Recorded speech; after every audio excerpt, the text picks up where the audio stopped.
All right, this is Garland Nixon here with the great Joti Brar. We got lots to talk about. We got activist stuff going on in the UK, and we're going to talk about our bumbling, incompetent, hapless leaders. Let's talk.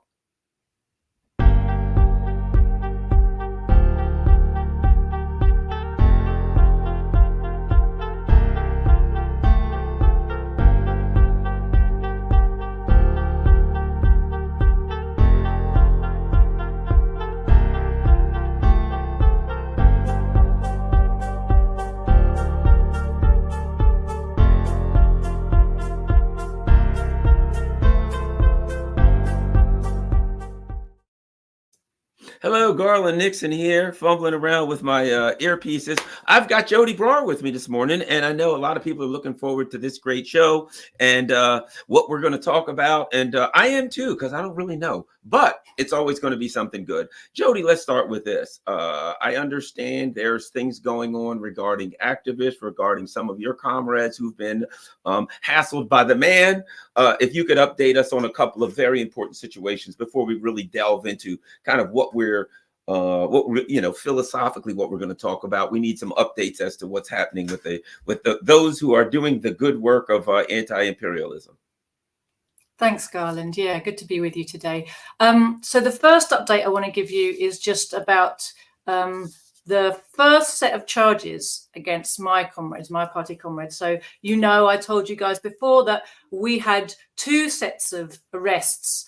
Each time 4 comrades were taken into custody for 24 hours, held, their homes raided.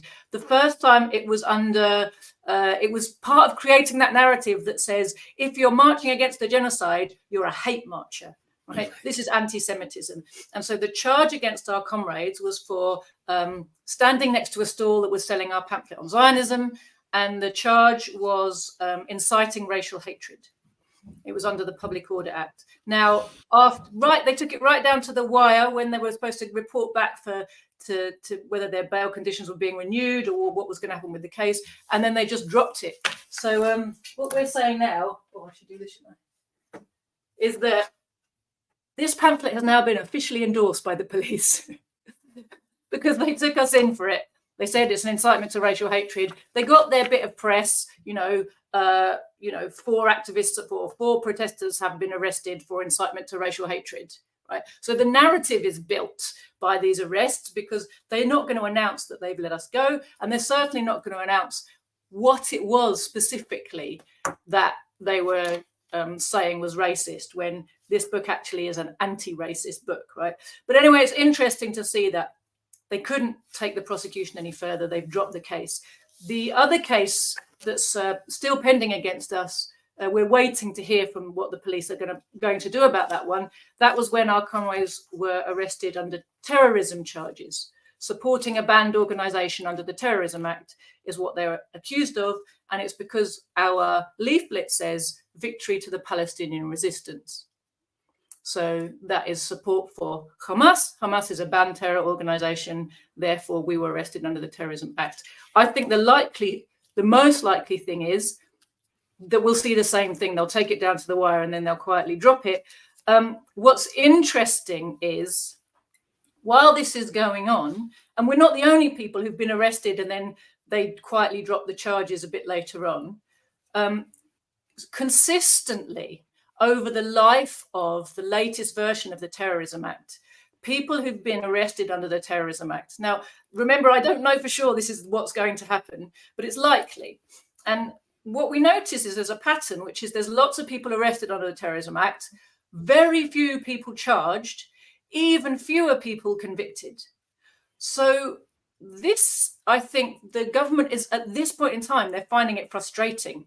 Like, they have this law that they want to use a certain way, but they don't really quite have the right policing and justice environment to use this law the way they want to use it. And I think they're starting to look for ways to change that overall environment, change the definitions of what extremism is accepted as generally in society, right? One of the ways they're doing that, I don't know if you're aware, in Britain we have this thing called the PREVENT system. It was all part of whipping up Islamophobia in Britain. And it says it's aimed at preventing the indoctrination of children with extreme ideologies. And specifically, it mentions Islamist extremism and far-right extremism. And teachers, nurses, doctors, they all get training in this stuff, right?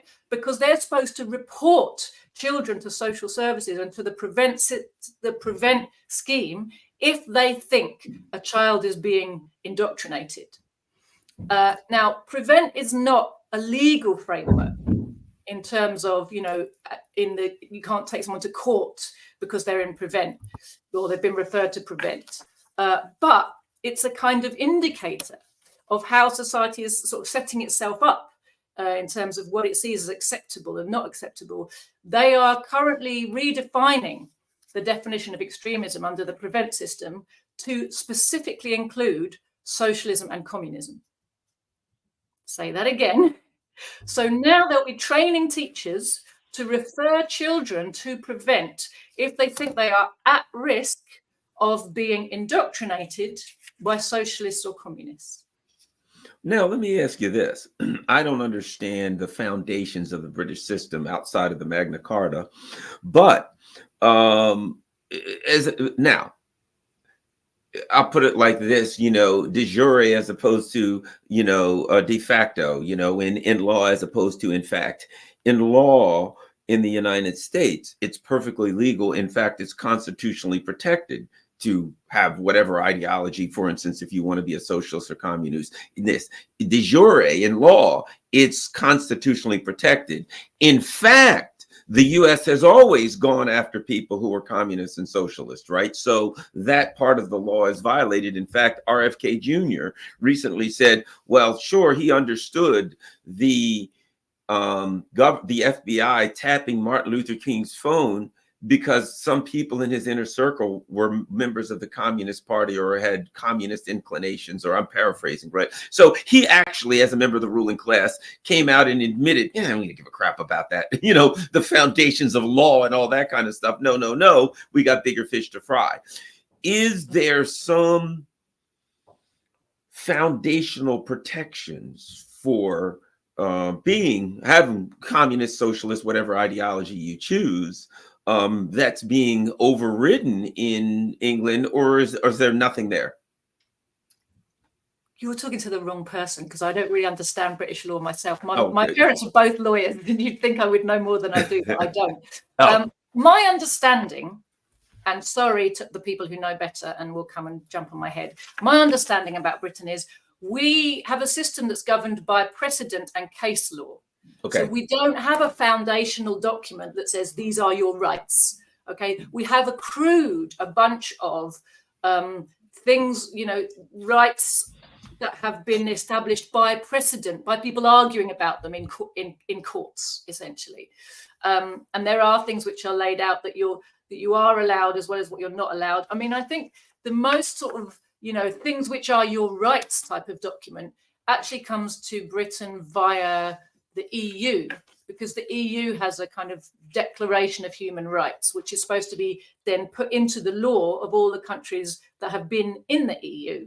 So that's a kind of positive way of expressing things, whereas I think the British system has tended to be more negative in terms of like, oh, you can't stop people doing this, you can't stop people doing that.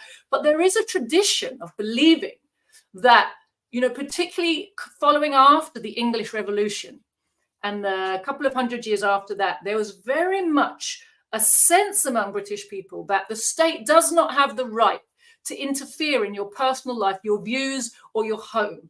And the idea that the state can give itself those powers is always something that the English working classes, right from the 17th century, felt very strongly that they had rights as freeborn English men. You can't just walk into my house. You can't tell me what to think. You can't tell me what to say, and you can't come into my house. Right? They were the sort of foundational principles, if you like, of the English Revolution, and certainly the mindset of workers has been that's what they believe are their freedoms. But we don't have like a charter that says this is what you are allowed. I tell you why. This is what I see, and to me, it's glaringly obvious. The so-called center has collapsed, right? It is completely collapsed in every way. So now what do they say? If you're on the far right, which they can define any way they want, okay, if the person's a libertarian, I'm not a libertarian, but you have a right to be a libertarian if that's what you choose. But so they define anything they don't like now as the far right. Well, that doesn't work well enough. So now they say socialism and communism is the far left. So you outlaw that. So what do? You say the far right is outlawed. The far left is outlawed. You reinterpret anything that's right wing, that's conservative, not just right wing, a conservative like Russian conservatism, like a basic religious conservatism, or etc., right? As far right. Anything that's anti-capitalist, maybe anti-globalist, you redefine that as far left.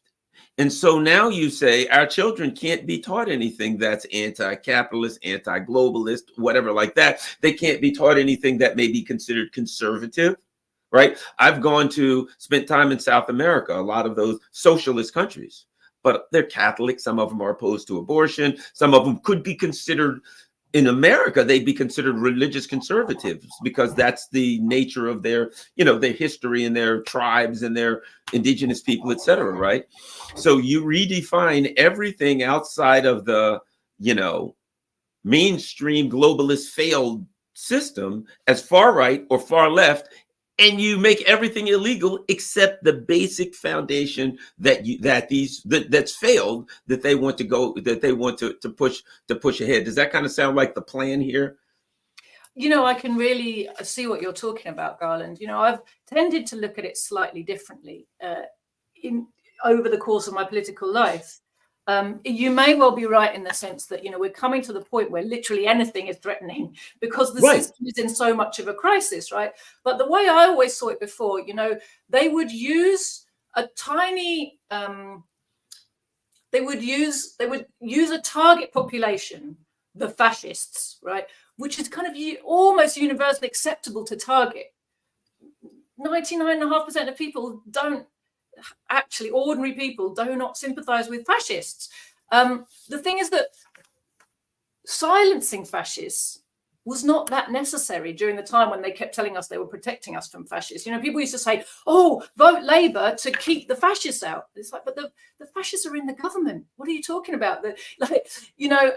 And so telling us they're targeting the right wing, like extreme right, actual fascists in the West in the most recent period, not, before you get into Ukraine and all of that stuff, but, in the last sort of 30, 40 years, has tended to be just a way of making it acceptable for the state to give itself certain powers. And our understanding has always been that the ultimate targets of that is going to be us. We know that the real enemy of the imperialist system is not fascism. Fascism is the creation of the imperialist system. And in fact, they can silence a few, working class idiots who've been manipulated into thinking fascism is going to give them what they need. They can come down like them on a ton of bricks and nothing will change because they're not the ones who actually promote and create fascism. And the ideological kind of base of the fascist program, anti-immigration, for example, racial supremacy, those things you can hear from the mainstream media and mainstream politicians every day. So silencing and suppressing a few fringe nutters will not change the fact that the mass of the workers are getting indoctrinated with the ideology that underpins fascism all the time. On the other hand, when the state has given itself the power and people have accepted them giving the power, they've let this become a norm. Oh yes, well, we need to stop children being indoctrinated. Oh yes, well, we need to come down on these crazy groups. Then they just extend the list of who the crazy groups are, right? And you've kind of let the door open for that. Much harder once the door's open and you've ceded the principle. Then you're arguing about not whether the state should be acting in this way towards its people, but which are the right people and which are the wrong people. And then you're stuffed, basically. And that's, essentially where we are. The working class did not organize itself to say no to these laws. They went, oh no, well, of course we must stop extremism. And now, they're going to start adding socialism and communism to these lists. And it will be very interesting to see how the kind of mainstream center liberty-loving people respond to that. Well, and I guess I'm thinking like this too, and maybe let me know if this is kind of where you are. You start by saying, okay, they say, well, we're going to get rid of the fascist. We've got to outlaw the fascists, and we've got to outlaw the socialists and communists. That's what they say. But in the same way, they said we've got to outlaw anti-Semitism, and people were like, well, that sounds fair enough. Anti-Semitism. Well, who wants that? It's terrible. And then they redefine it. When you say I'm opposed to illegal occupation as defined by the UN, and I'm opposed to genocide as defined by international law, well, that's anti-Semitism. So the issue was never whether they were opposing anti-Semitism. It was that they would redefine the opposite of anti-Semitism as anti-Semitism. So my point is this: the issue is not whether they're outlawing fascism, socialism, communism, whatever, right? It's that they put those words there. We're outlawing this and this. Then if someone says, well, I have questions about anything, I have questions about a policy of, something that's maybe a little controversial. I don't know, puberty blockers for kids. Somebody says, I would like to discuss that. I have issues. And they say, well, that's fascism. Or that's communism. So they just take anything that they oppose. The issue is not even what we would even understand as the traditional definitions of socialism, communism, or fascism. It's now I take anyone who opposes anything that we want, in the same way that the opposite of anti-Semitism is now anti-Semitism.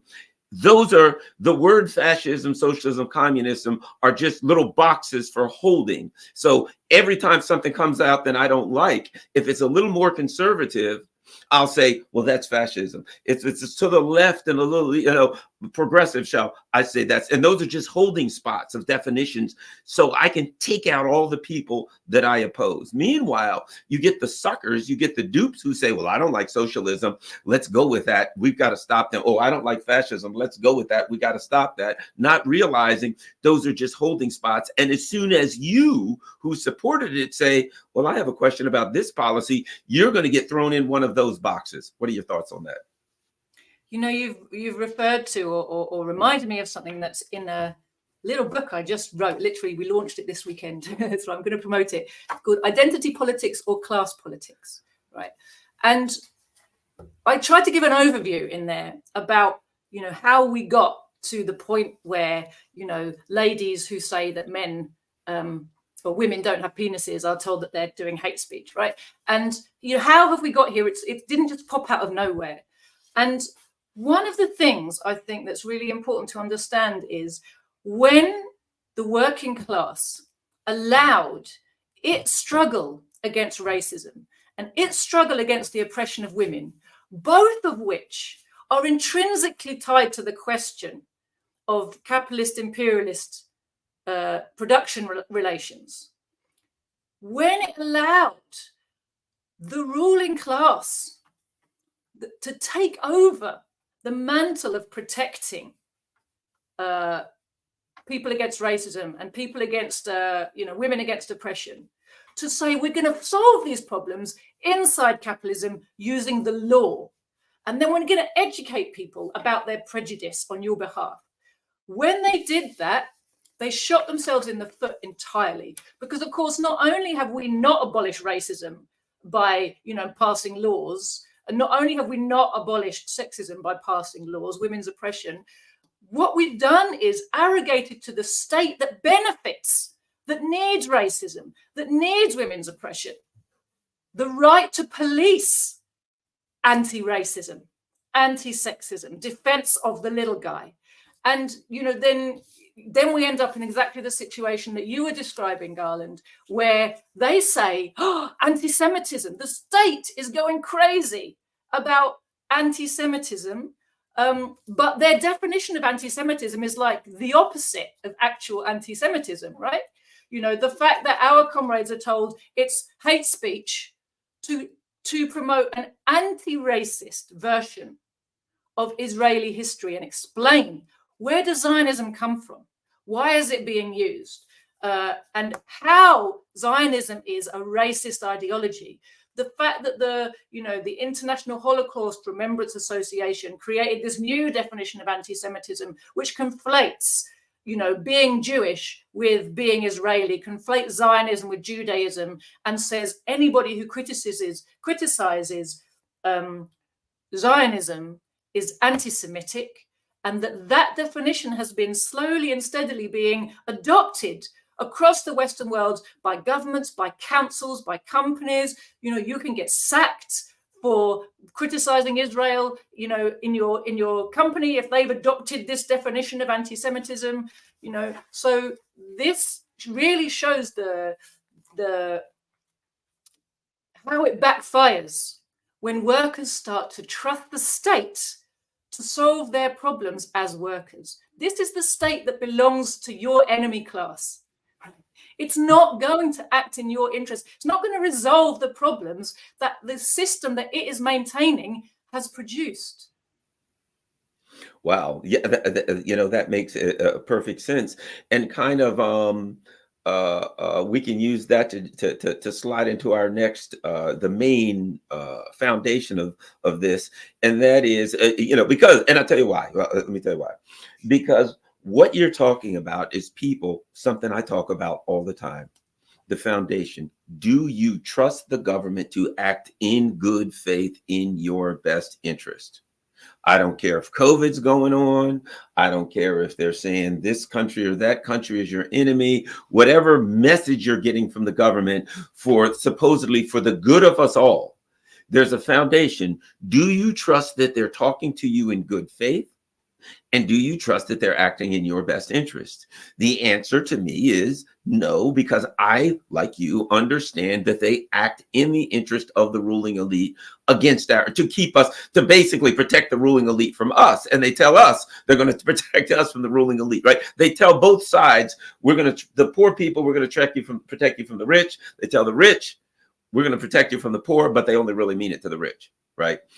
So how does it come about that the ruling elite who put up this state, to put up this puppeteer class, ends up with Rishi Sunak, with Olaf Scholz, with Joe Biden, people who are obviously incompetent, who have all been, look at the numbers, they've all been rejected by their own populations.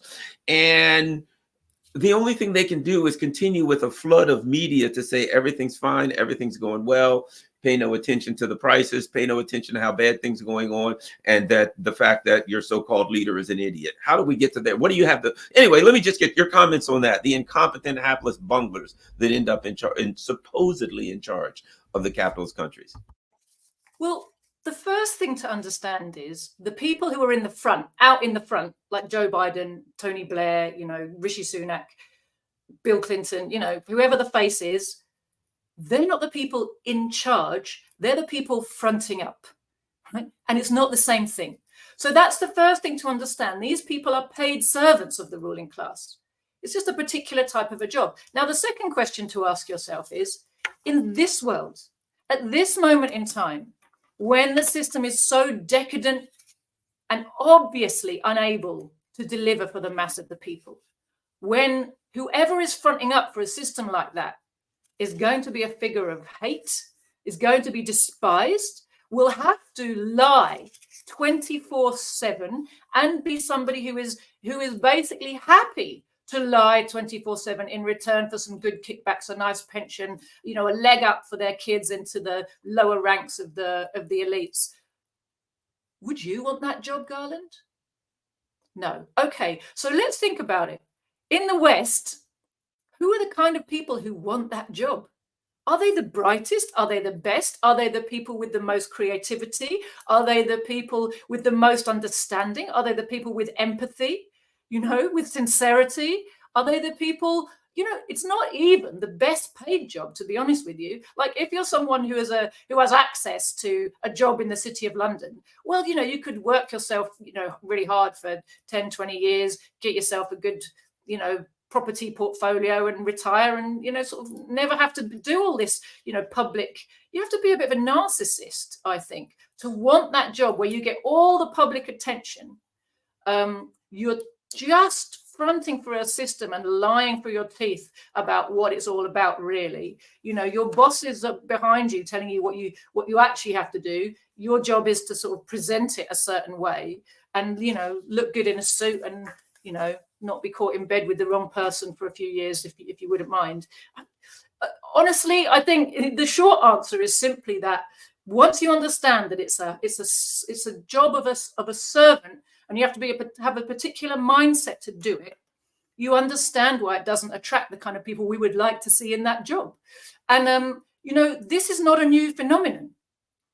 Karl Marx wrote, I think it was in the introduction to Capital. I wish I had it on the screen in front of me to read it to you because he says it really nicely, but I'll paraphrase it badly.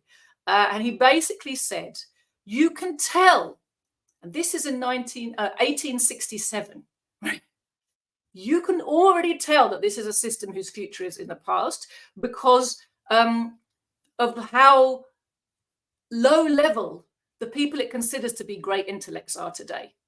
He was saying in 1867, this system is producing nothing that's useful or visionary when it comes to intellects. And he was talking about a guy called, oh God, I forgot his name.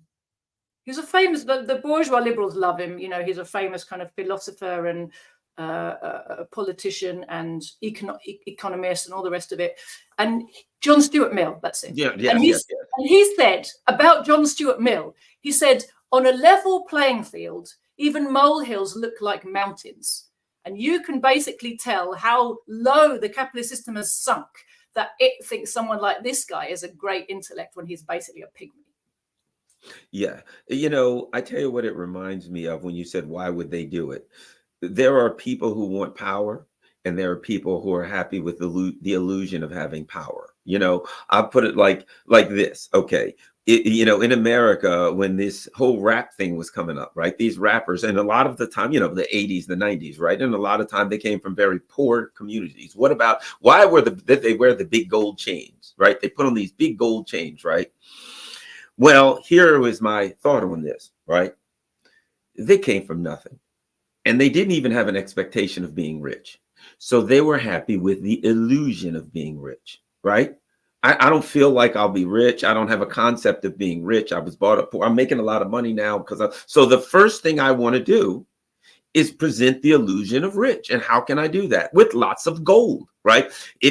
Which I used to, for a number of reasons, knew a bunch of organized crime guys. And I used to say the mafia guys the only people that wear more gold than the rappers are the organized crime. A lot of them came from what? They came from the streets. They were thugs and hoodlums. They had nothing. And what do people with nothing want? They want the illusion of wealth. So they'll put something on that okay. You take some kind of a hapless bungler like Joe Biden, right? I know someone particularly who worked with him years ago, and they said he was not particularly smart. To be kind, to be generous, he was not particularly smart.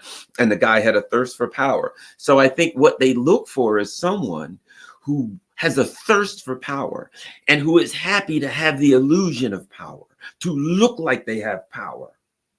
And really, they're just a conduit for power to pass through. And I think that's it. You know, they don't really care. They don't even really exist. Joe Biden isn't what he claims. None of these people are what they claim to be. And you watch them. You know, I watched Justin Trudeau, and I'm looking at it, and I'm like, what I'm watching now isn't even Justin Trudeau. You know, it was like it was the most fake and phony Zelensky. Now they choose actors. It's Ronald Reagan. It's Zelensky. They're choosing actors now. So to me, they find people who want the illusion of power. But what you're saying is we have to understand that is an illusion. And the only way to address it is to deal with real power. Totally. You know, the electoral system, and particularly since the vote was granted to the massive working people, and that was resisted in capitalist society for a long time. There were very high property qualifications in the early days of capitalism. In fact, for most of capitalism, there were high property qualifications to be able to vote. And that kept the riffraff out, right? And it was understood. Well, why would you let those idiots, you know, have a say in running things? The more that, I mean, and the politicians were always like they tended to be junior members of important ruling families, you know, so they were connected. And they understood the system, and they could be trusted to run it in the interests of, they were all connected, went to the same schools, went to the same clubs, that whole network, and they could be trusted to understand, the best interests of their faction of the ruling class, Whig, Tory, whatever. It's really under pressure of socialism, and then especially under the pressure of the Soviet Union, when the franchise got extended out to more and more people, they really had to make sure that the real decision-making was moved from Parliament to somewhere else. And I think you've seen that sort of gradual process whereby, Parliament became a really empty circus, something to point people at and make them believe in as the place where they should target their activity. The number of supposedly, anti-capitalist pro-worker organizations in Britain who focus their members' activity on writing to MPs, getting them to sign early day motions, pursuing, prettifying, underlining this illusion that we're sold, that Parliament is the place where all decisions about the country are made. And if you can change the minds of the people in Parliament, the law will change and the world will be different, right? And they keep us on this hamster wheel of activity, pointless activity, even though long ago ceased to be the case that parliamentary debate and really had any input into what decisions are really being taken, what's being implemented, what laws are being drafted, all the rest of it. It's not how it works. But there is a very heavily promoted illusion amongst the people that it is. What you can see in the modern time is just how little that resonates any longer with ordinary people. The more that their lives have been economically getting worse, that the welfare state, social provision, education, housing, even road mending, everything is going down. Libraries are closing down. Community centres have all closed down. All that has been disappearing. People's lives have been getting poorer, more stressful, working hours longer. All of that's been happening. Through that time of the steady impoverishment of the mass of British workers, what you see, and I'm sure it's the same in America, although the details might be slightly different here and there, what you see is an increasing disconnect between the mass of poor workers and the electoral system. They no longer have faith in politicians. They no longer engage in the electoral process. Now, our rulers are quite happy for that to be the case, right? They will describe it as apathy and ignorance and say, oh, these people are just stupid and, it's their problem. Don't they know we fought for the right to vote and all this type of rubbish? And, try and act as if they're outraged and saddened to see how ordinary working people are just too ignorant to bother with the electoral process. But actually, they're very happy with it because, then they don't even have to worry about how those people are going to vote. But those people gave up voting because they voted for the Labour Party traditionally for decades in the belief that Labour's the party that represents their interests.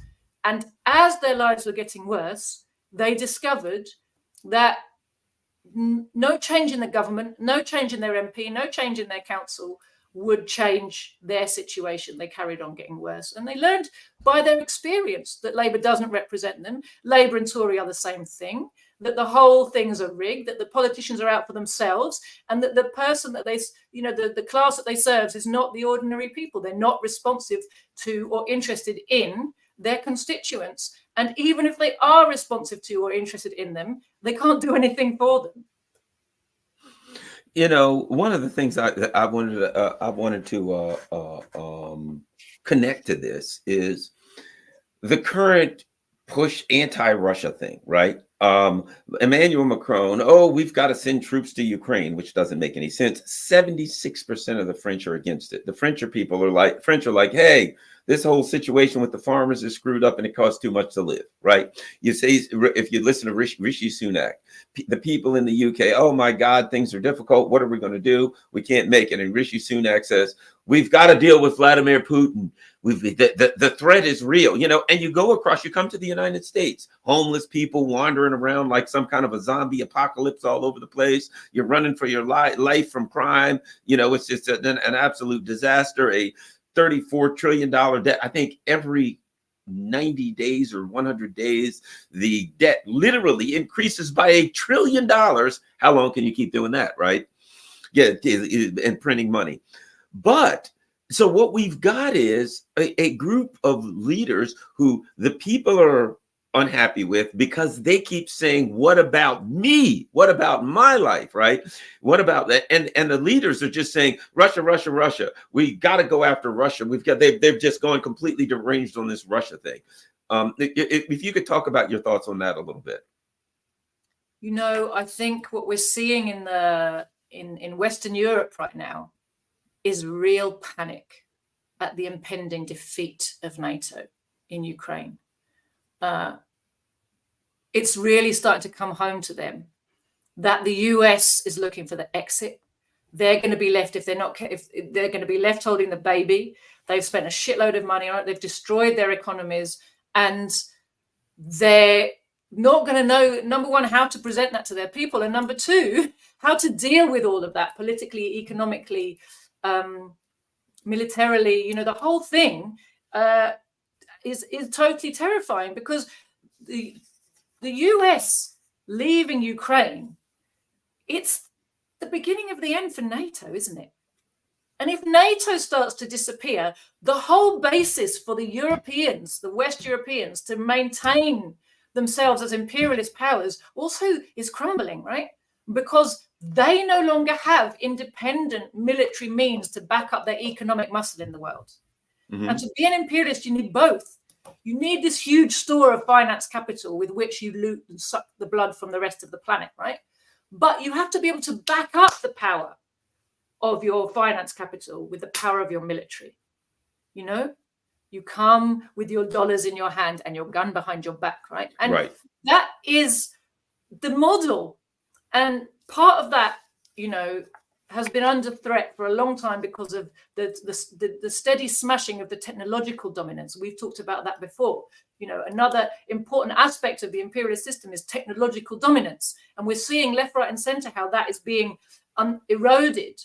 And part of the reason that, you know, the US is and NATO and their proxy forces are being defeated in Ukraine is because they've lost their technological dominance. They couldn't just do what they did in Libya and send their bombers over, you know, and just do a blitzkrieg and say, you know, everybody get out. They'd love to do that if they could. They'd do it to Russia. They can't. They can't. And despite all the resources they threw at Ukraine, despite the kind of 2 decades they spent building up that army and digging defense lines into Ukraine and, you know, arming it to the teeth, the biggest NATO army in Europe has been smashed 3 times over the last 2 years, you know, and the whole world's been watching that. And more than that, the European economies have been smashed by the economic sanctions war that was supposed to be the deciding factor. It was supposed not to come to a 2 years grinding face-to-face artillery war against Russia. It was supposed to be get the war started, use that as an excuse to throw all of your economic might at Russia, and then Russia falls over. And Russia didn't fall over. And because the Europeans didn't have another plan, or the Americans, because they didn't have another plan, they just kept, you know, doubling down on that one. And even though it obviously wasn't working, and all that they have done, you know, is destroy what was left. You know, it was a process that was already underway, you know, the destruction of their home economies and home industries. But they have massively accelerated that process, made their social crisis deeper, faster.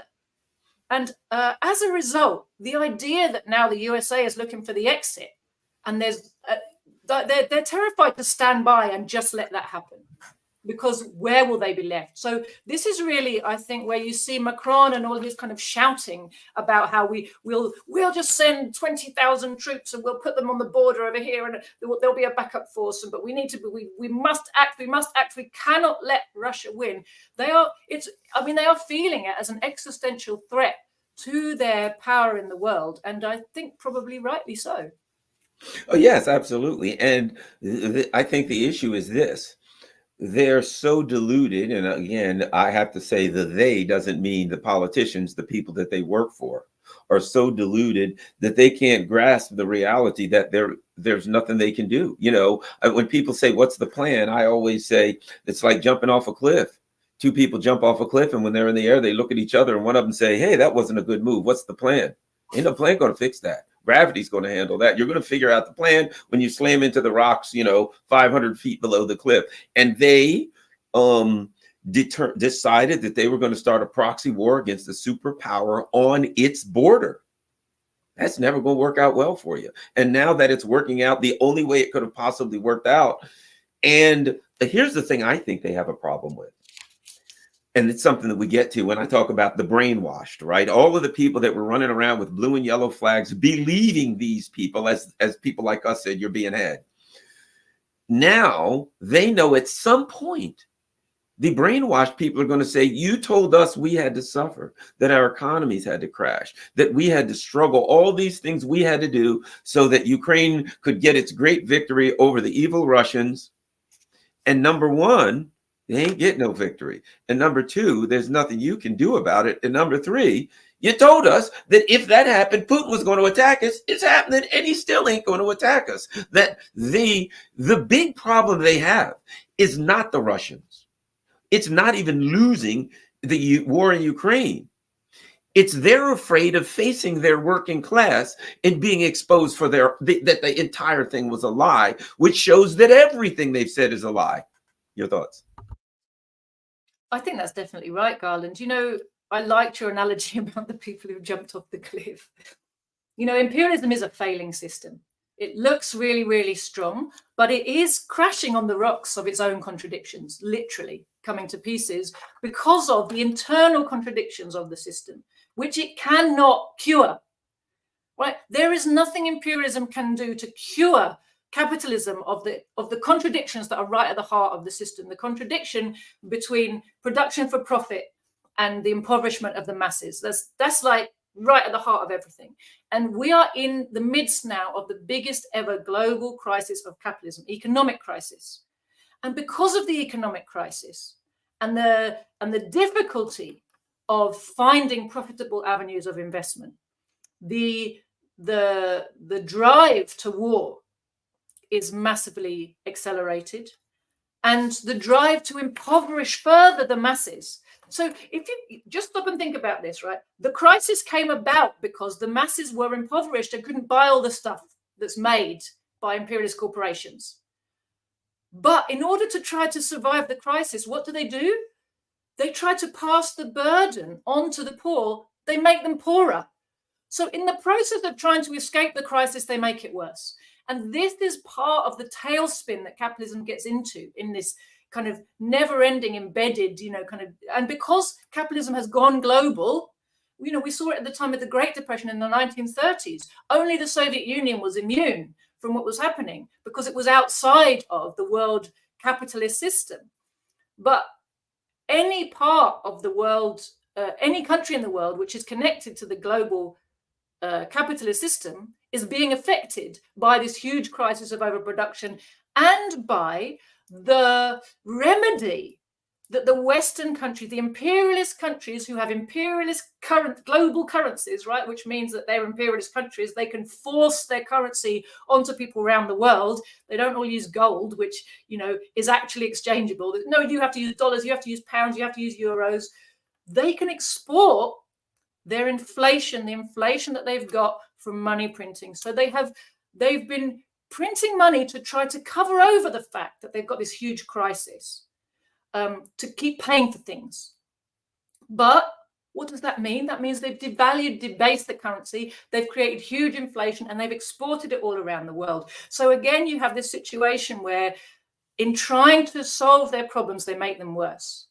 It's exactly what we've seen with Ukraine. In trying to solve their problem, why are they so desperate to destroy Russia? Why? The reason is that in this situation where you're desperate for a way to make profits, anything that's not letting you make maximum profit is like an offense, an affront. Russia is a vast territory which is not under the control and the dominance of finance capital. And because of that, is an affront to the global imperialist system. They want to destroy Russia's sovereignty and independence so they can loot Russia. Because the way you get maximum profits is you get stuff without really paying for it. You know, you get the public to pay for the army and the weapons that opened you up for looting, and then you just take, and that's your profit, you know. And this is something else that the system is very good at. It's very good at passing its costs on to the ordinary person and keeping the profit for itself.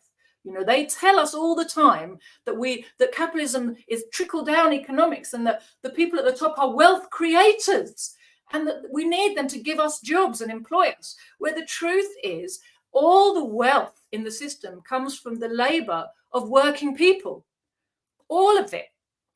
The direction of travel of wealth is from the bottom to the top. And not only are they rich from extracting wealth out of the work of working people, but having cornered all that wealth, they are then in control. They use their wealth to control governments, to control policy, to control how taxation is set and how it is spent. And if you look at how most of our tax dollars are spent, they're not spent on making life better for ordinary people who pay the bloody taxes. They're spent on oiling the wheels of finance capital. They're spent on subsidies to the arms monopolies, to the green monopolies, to the oil monopolies, to the the big pharmaceutical monopolies, right? They agribusiness. You know, look at what your government actually spends most of its money on. It's subsidizing the monopolies, right? So this is how the whole system has come under the control of this, you know, tiny group of financial oligarchs. But precisely because that's what's happened, it's totally unstable.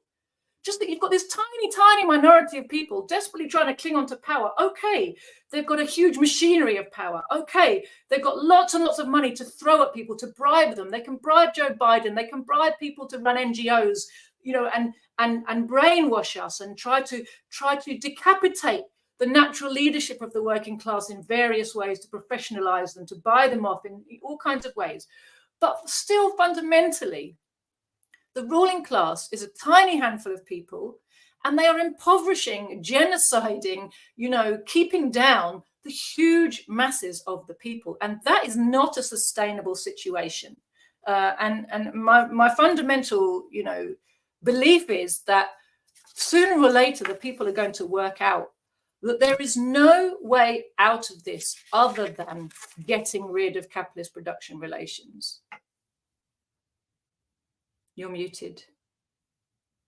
Sorry about that. One of the, if you think about it, is there's a discussion of basically Europe saying we're broke, and the U.S. is kind of not really saying it, but they're broke. You know, they're broke. So they're saying we've thrown every dime we can at Ukraine. We don't have any more money, but we still want to do that. So they say, I know Russia's got $300 billion or something in and how can we get to Russia's money to finance Ukraine? Can we use the interest or whatever, right?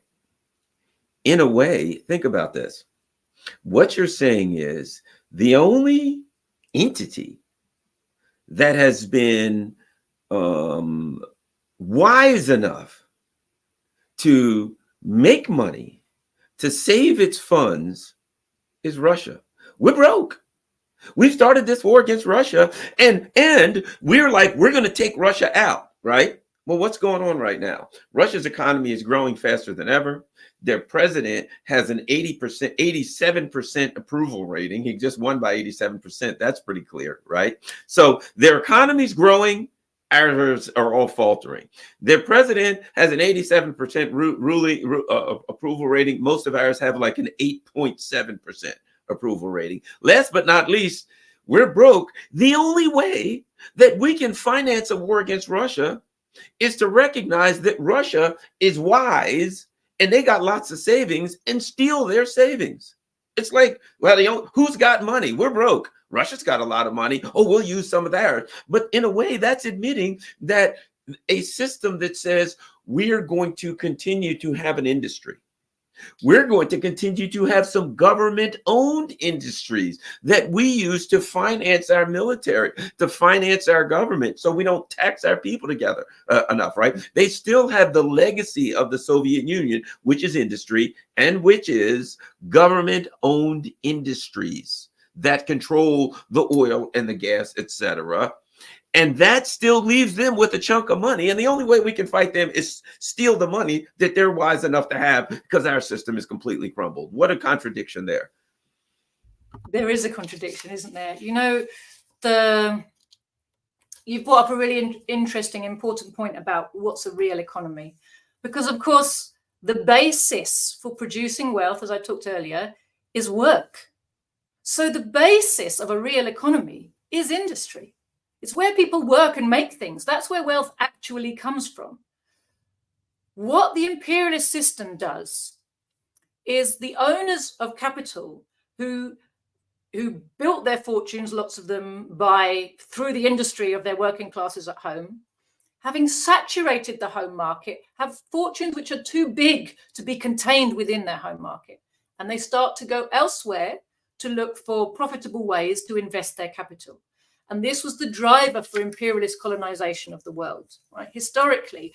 So ever since imperialism became, capitalism became a global system, the imperialist global system came into being at the turn of the 20th century, so kind of year 1900-ish, really the territorial division of the world into colonies had been completed. From that point onwards, you have a steady shift of industrial capacity out of the imperialist heartlands to where labor, land, and all of the wherewithal of making things is cheaper. Because why? Because if all your inputs are cheaper, your profit is bigger when you're selling your goods, right? So the drive is logical. As it all works out, as long as you are in control of those territories. The problem is that ever since 1917, the control of territories abroad has not been guaranteed.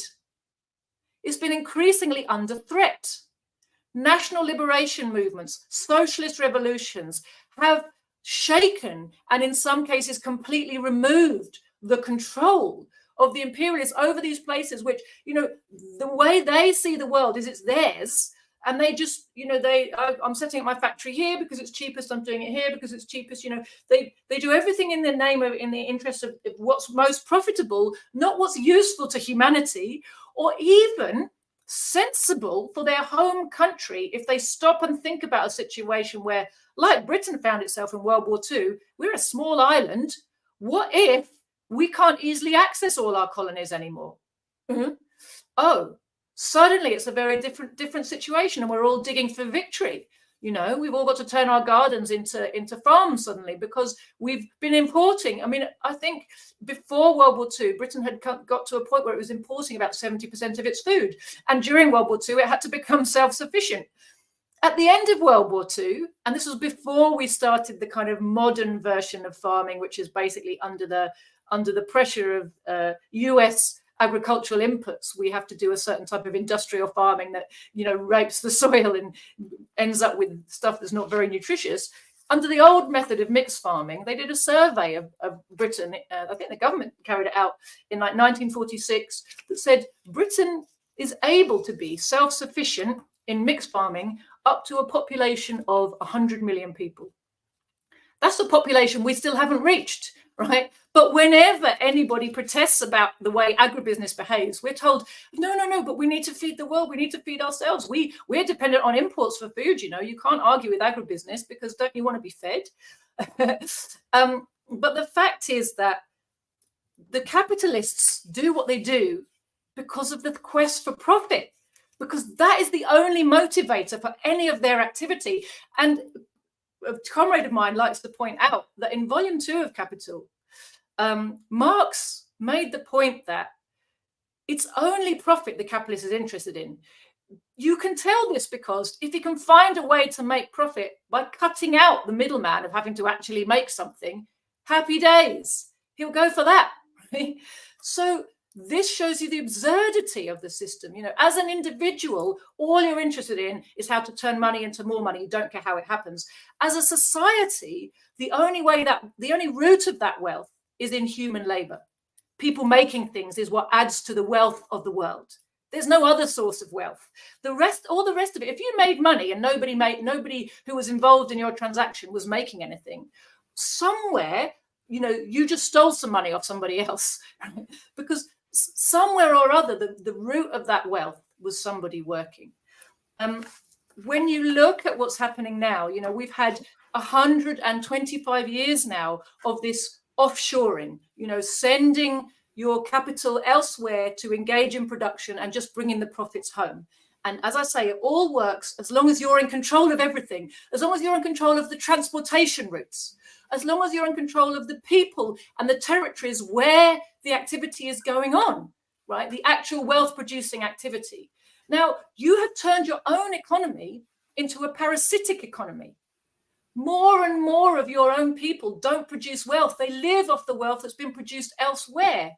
If you can bribe them to accept that pointless existence, all right, for a while that might seem stable. But in reality, when push comes to shove, for national security purposes, you've shot yourself in the foot entirely. And this is something that all the anti-imperialist countries have to understand.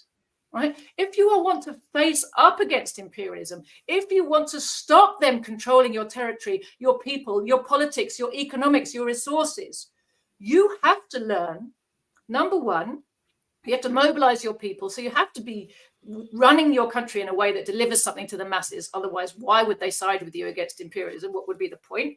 Number two, to defend yourself against the anger of imperialism, which does not accept the right of peoples to be sovereign and independent. To become sovereign and independent, you are going to have to work hard to catch up technologically, right? So that you can defend yourself with force of arms. Because if you have no parity on the arms front, they will, you know, try to just crush you from the air. Number two, you're going to have to onshore. You're going to have to diversify your economy from however the imperialists have left it for you. You know, you see these problems, for example, in Venezuela. You know, Venezuela was used as an oil well by the USA for a long time. And in trying to become independent, they've had really big problems, not only because their whole economy was based around oil, but because even their refining capacity and the type of oil they produced was all pointed at the USA. Right? The assumption being that the USA is where it's going to be sold. So not only they've got problems that they're being sanctioned, but they've got the problems that it's not so easy to turn all of that equipment around and shape the oil for a world market and not just the US market. Right? So, and plus they need to eat. If your country might be rich in oil dollars, but if you're sanctioned in such a way that you can't spend those dollars, or you can't sell the oil and you can't spend the dollars to buy food, your people will starve. They can't drink oil, can they? So, you know, you need to build your agriculture. You need to build your own industry. You need to build your technological base. That's the reality of life in a world that's dominated by imperialism. And of course, what's been happening is, since 1917, since October smashed the monopoly of the imperialists on the global economy, that is precisely what people have been doing. And that is what's making the fatal weaknesses for the imperialist system today. They doing all their production elsewhere, and increasingly the chains of transportation and the places where they're doing their most important creation of energy and commodities are coming under the influence of forces that are not friendly to them. And suddenly they're finding that people are wanting to be really sovereign, and that totally explodes their whole system of how to produce things and how to make money. It seems to me, you know, we've had this attack in Moscow. We've had during the Russian elections, right? There were all of these, you know, usual hapless, bungling attacks that were pretty much suicidal on Russia's border. And, you know, I have my suspicions about the recent attack in Moscow. I'll put it like this, for all of that stuff. it seems to me that the support that Vladimir Putin got from the Russian people during the election infuriated the ruling elite and the imperialists. I haven't seen, I mean, they were angry before. Then there was election and the people, 87% game, set, and match, right? And it seems that their rhetoric went through the roof after that. Like they screamed like, no, I can't believe, no, this didn't happen. Because now, again, I feel like this. The ruling elite are more worried about their people than anybody else. Their people are looking at that saying, you're telling me this guy's hated, he's a dictator, blah, blah, blah, that the people don't support him, that they're in the streets protesting, that they really want Alexei Navalny, right? But yet they're all voting for him and they're all supporting him.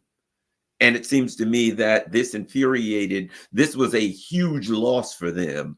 And their rhetoric went through the roof. And some may even suspect that this attack could be related. Not saying that it is, that I know anything about it. But at any rate, your thoughts on how the ruling elite in the West, the imperialists, were infuriated and why they were so infuriated over the not just the success of Vladimir Putin, but we're talking, it's very hard to find a person in 70-some% of the people, eligible voters, voted, and 87% voted for the president. It seems like an overwhelming thumbs up for fighting imperialism. Like he's got the greenest of green lights, as they say, by his people. I think you're right. The more the SMO has continued in Russia, the more confident the Russian people have become that they're on the right path, and they've been very lucky in the sense that this came at a time when the rest of the world was also ready to stand up alongside them. Russia hasn't been alone, actually. It worked very hard to explain to the world what was going on and help them to see, but they could see. And, Russia and China have increasingly been integrating economically and militarily through the last 2 years. And that is a huge source of strength to Russia. Between those two, they can open up their own new global markets with each other and to all other friendly countries, that are prepared to just do trade with one another on the basis of fraternal relationships, that it's what the Chinese call the win-win, right? Which just means respectful relationships as opposed to oppressor, oppressed, supremacist and the subject. When it comes to the desperation, the rage of the imperialists, you can feel their impotence, that terrorism is all they've got left. I have no doubt that the West are behind this horrible attack in Moscow, if not directly, if it turns out to have been a Russian group, I'm sure that they will be backed by someone in the West, and a big part of what they're wanting to do, well, they've got two aims now. One is they're still clinging on like crazy to the hope that they can stir up dissatisfaction inside Russia and get regime change. The bottom line for all the terrorist attacks is that, right? It's make life miserable for people to the point where they decide that this isn't worth the candle. I think it's going to have the exact opposite reaction, but I do believe that that's the logic for those type of attacks, the same way, we've seen in lots of other places. The other thing that they want to do, I think, and you see this in their response to the elections in Russia and all of the narrative around the elections, is to try to reassert and reinforce what is now a rather tired and crumbling narrative, the propaganda narrative about Putin, the evil dictator, oppressing the poor, Russian people who are desperate for us actually to come over and liberate them. And a nice illustration of this I can give you. I don't know if you're aware, but at the beginning of this month, Russia hosted an international youth festival.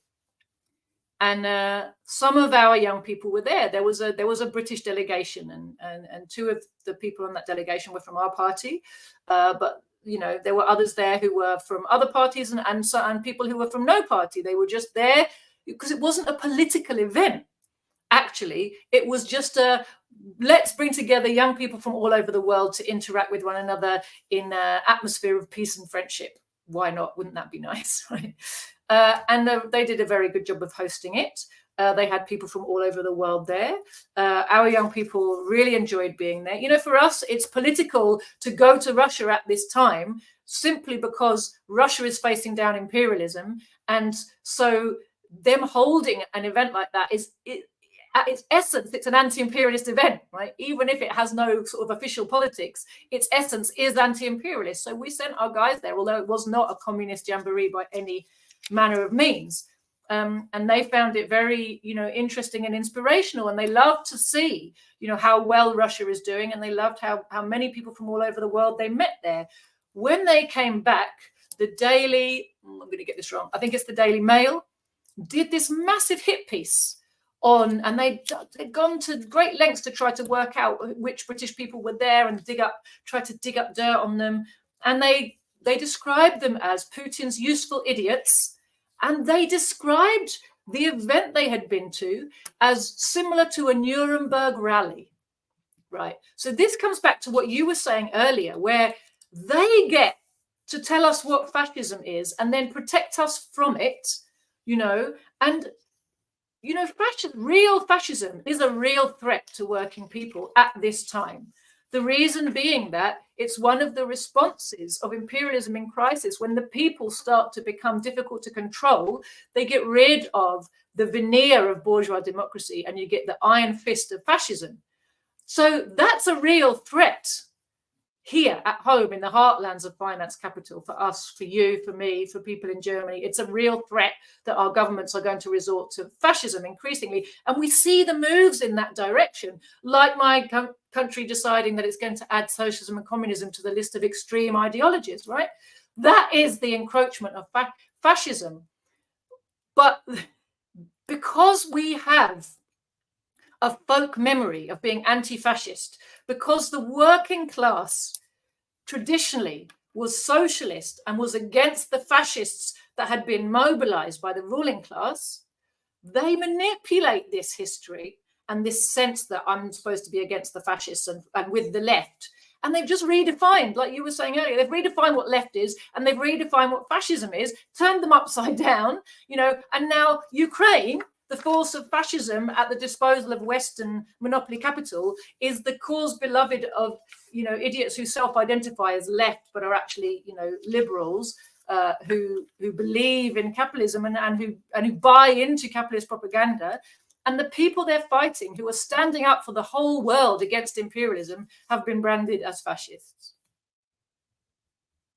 Yes, I certainly, I think what we're saying ties together there. Let me ask you this. When you look at the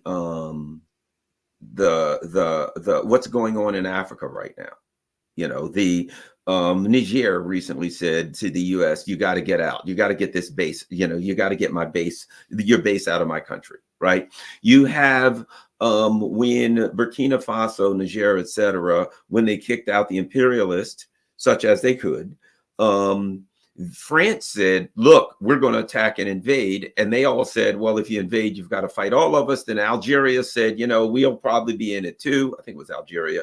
And the Algerian defense chief was in Moscow that week. And it certainly seemed like there was a big fight gearing up and France backed down. I tend to think that some of Macron's anger is over and some of his fury is over the ejection of French imperialism in Africa, because looking at how France makes its money, I don't see how France can stay economically healthy. Not that it is in the first place, but I mean, without stealing everything from Africa, it looks to me like France has to, at some point, economically implode. Do you think that some of his anger towards Russia, Putin, etc., is founded in the ejection of French imperialism from Africa? No doubt whatsoever, Garland. we see this in Britain too, how the outrage of these old imperialists, who consider themselves better at imperialism, at more civilized, more rightfully superior, and cannot, but they already found it hard to be second fiddle to the USA, and increasingly they have nothing without the USA. Why is it that France is so desperate to create a bridgehead, a NATO bridgehead in Ukraine, quick now? Because it feels like it's its last chance, and it thinks that if it begins that process, it will force the US to come in behind it, and then the US won't be able to leave like it says it's going to leave, and is obviously trying to leave.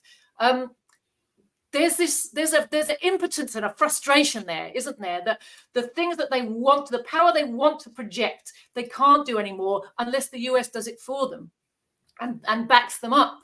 They don't have that military ability by themselves to be what they think they should be. And they need the US to be there for them. And then so on the one hand, they try to cozy up and say, but our relationship with the USA is very special. And on the other hand, when they feel slighted and shunned by the USA, it's like a big, horrible insult.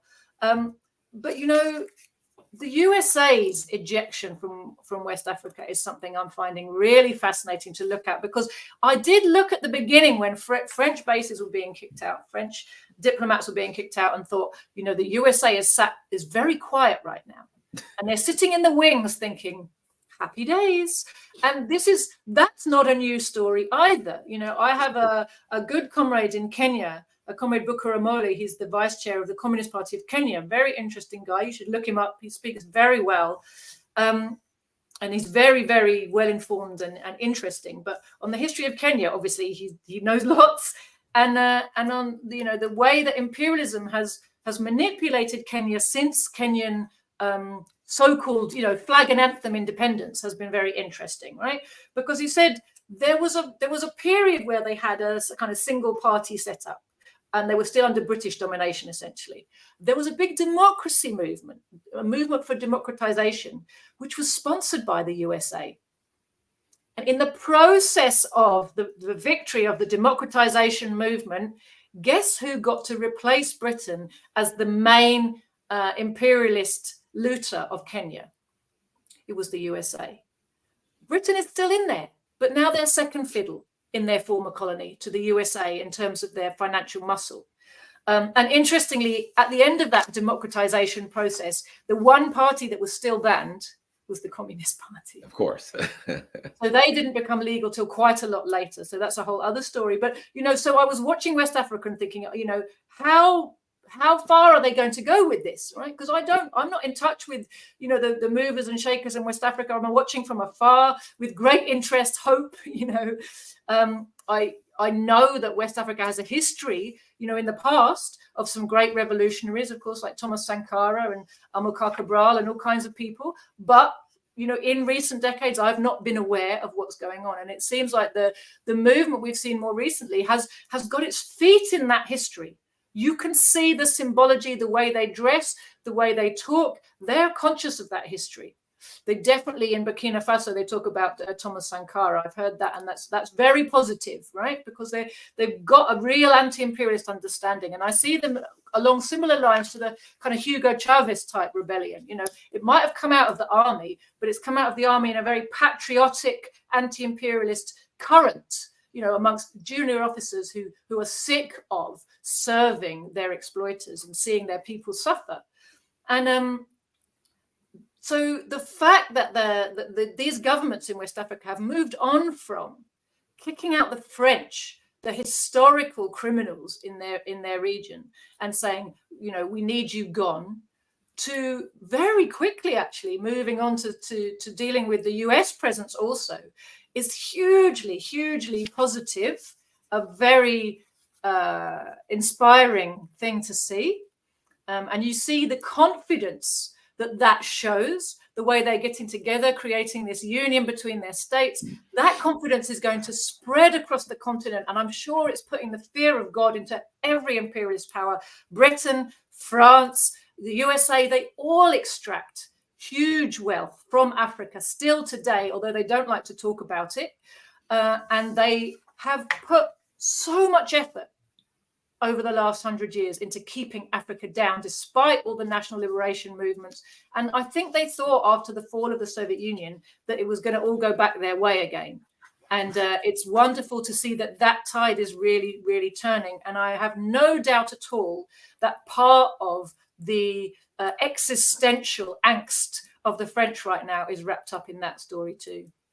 And lastly, I think that the Gaza situation is exacerbating the anti-imperialist sentiment in South in Africa, South America, et cetera. It is rapidly or significantly exacerbating it, because as the U.S. tries to hold on to, the pretense of the defender of human rights, scouring the earth looking for evildoers, the Africans, the Latin Americans, all of them are coming together saying, wait a minute, we see what you're doing in Gaza. The cat is out of the bag, as we say in the US. It's obvious. And it seems to me that they're pushing further away. They're looking at it saying, oh my God, we can see who you are. You're not going to do that to us. We know you'll do that to us.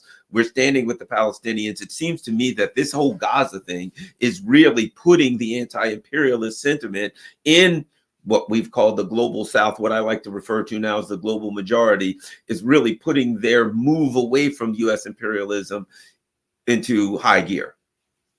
Absolutely. You're seeing the global anti-imperialist camp come back together and solidify in all kinds of ways, in a way we haven't seen really since the death of Joseph Stalin. I mean, I've never seen anything like it in my lifetime. The way that it's not just China and Russia, but you've got the DPRK, you've got Venezuela, you've got Cuba, you've got Nicaragua, and then, all the BRICS countries, in different ways, becoming part of that increasingly assertive anti-imperialist world that says we don't have to take it. And the reason we don't have to take it is we have industry, we have resources, we have the ability to trade with one another, we have technology, we've mastered high technology, we have advanced weapon systems, and we have counters to everything you have economically and militarily between us.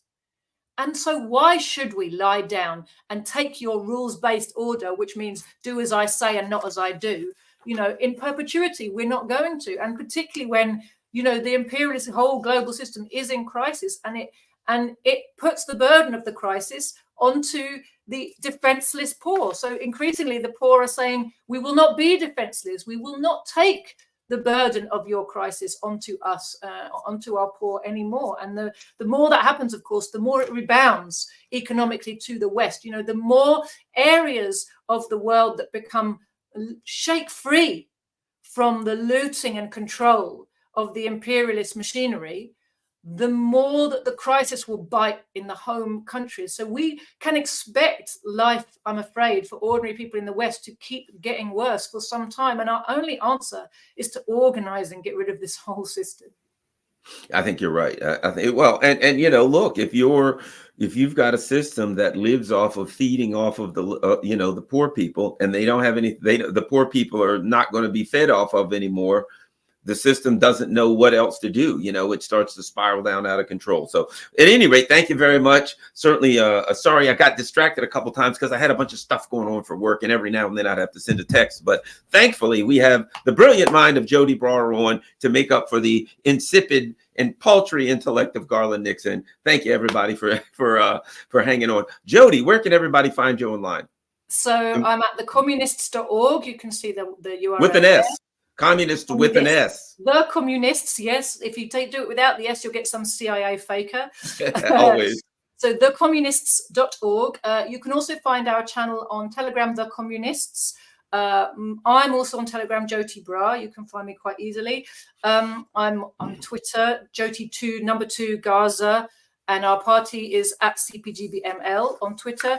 On YouTube, we are Proletarian TV. So do look out for us there. There's lots of good in-depth videos on all kinds of topics, including the most recent one that, might be about to go up, in fact. So keep an eye. Is my talk this weekend on this pamphlet. So Oh, I've got to get my hand. We've got to talk. I've got to get my hands on that. And everyone, I will be traveling from tomorrow, and I'll be back Saturday. So don't look for anything on my YouTube. Just share this with everybody. Tell everyone Garland's going to be gone. So we've got to watch this show 5 times. Watch it every day. Just pretend that it's a new segment and watch it every day. And remember, it's kind of like a book or a movie. You know, if you ever read a book or watch a movie the second time, every time you watch it or read it, you learn more. That's how it is when you watch Joti. Every time you watch her a second time, you're going to learn twice as much as you did before. You will have epiphanies on a daily basis. Just share this with everyone on all your social media platforms, and press the like button. Make sure you follow me on Rumble and Rockfin and YouTube and all of that good stuff. Share this. If you really want to infuriate the imperialists, share this, particularly on X, because they threw me off of X, which means they don't want this kind of stuff on X. Thank you very much. Joti and I are going to make a run for it.